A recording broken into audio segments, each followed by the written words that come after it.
Guys এখন আমি মেহেন্দি করছি আর মেহেন্দি পড়াচ্ছে আমার বোন, আর সেটাতে তেল লাগাচ্ছে, সর্ষের তেল লাগিয়ে দিচ্ছে হচ্ছে নিমিষা। আর আমার মা এখানে ডাইরেকশন দিচ্ছে নাকি মা? দেখি নেই কি আছে, এই হাতটাই কালার আসবে না কারণ এই হাতে মেহেন্দিটা দুর্গা পুজোর সময় কেনা একটা মেহেন্দি রাখা ছিল ঘরে, সেটা পড়েছি ওই এই হাতেরটা বাম হাতে, আর ডান হাতের এটা আবার দাদাকে দিয়ে কিনে আনিছি। বাবা এগুলোকে এ কর দিয়ে দিয়ে দিস না দিয়ে, তুই যেটা করতে চাইছিস সেখানে হবে না।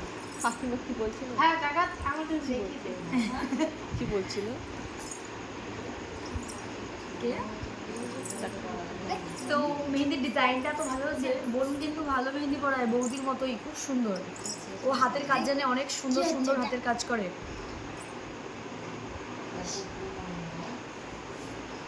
কাটোয়াই থেকে যদি ভিডিও কেউ দেখেন আর যদি ওর কাছে মেহেন্দি পড়তে চান তাহলে কিন্তু ওর সাথে কন্ট্যাক্ট করতে পারেন। ওদের ওখানে আবার কেউ টাকা দিয়ে পড়ে না নাকি, কি অদ্ভুত ব্যাপার, এতক্ষণ ধরে ও খাটবে ও নাকি টাকা দিয়ে দেবে না।